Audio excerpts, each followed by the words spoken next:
This is verse 7 of the 5th chapter, the Gospel of Matthew, the midst of the Beatitudes that introduce the Sermon on the Mount.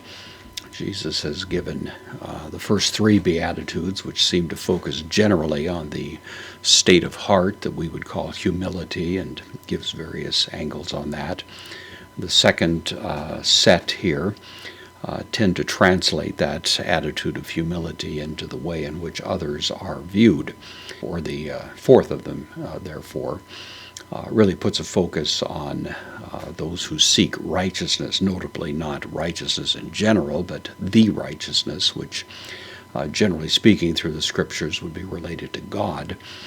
The righteousness, of course, is something that only is possessed by Him, and thus the seeking that is pictured here would be a seeking of the righteousness that can only come from God, which on the one hand is perfect righteousness, but conceived of biblically also as a gift given by God. And so there's another sense of humility, and that's carried out in this next one we have here, makarioi, blessed, the same word, of course, being used, the state of well-being, of happiness, blessed. And then here we have an adjective, hoi.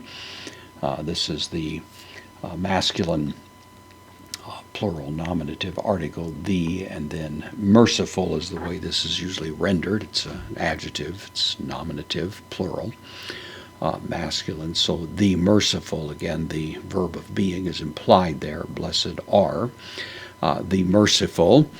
Those who don't use this pursuit of righteousness as a club to hammer other people, of course, beat them into a kind of rigid authoritarian legalistic submission, but rather, they are the ones who, recognizing that we are all impoverished at this point, are prepared to show mercy to others.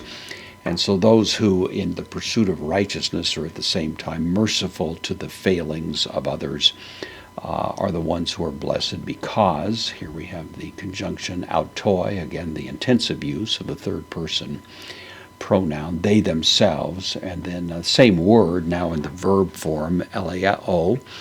I show mercy is the literal meaning of it. This is the third person plural future, passive indicative. They will be shown mercy. So as I show mercy to others in human relationships, then at the same time God turns around and shows mercy to me. That's, of course, at the very heart of the ethic of the kingdom of God, and one of the most important principles articulated by Jesus as we encounter it here.